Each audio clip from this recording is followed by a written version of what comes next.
Well, let's talk about the elderly first.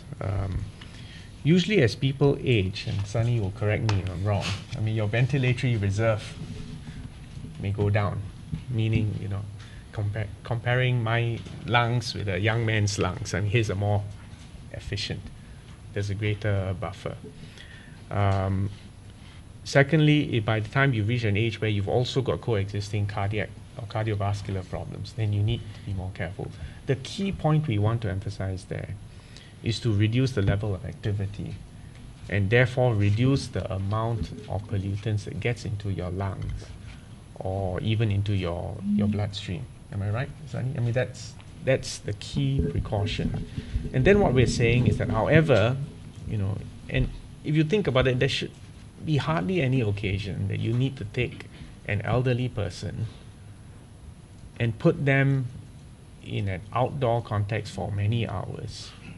There shouldn't be many occasions to do that during a time of very severely, a time of elevated pollution. But even if you need to do that, we will make sure that masks are available.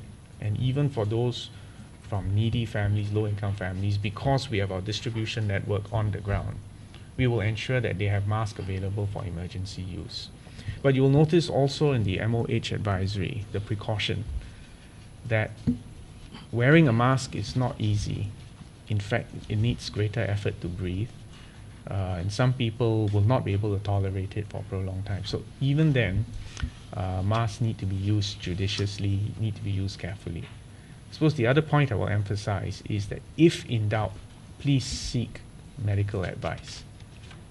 Everyone is different, everyone responds differently, and we need to be more flexible, we need to be more careful. And I think, again, if I can speak on behalf of MOH will make sure that we have sufficient medical facilities to deal with any increased patient load if we have such an increase.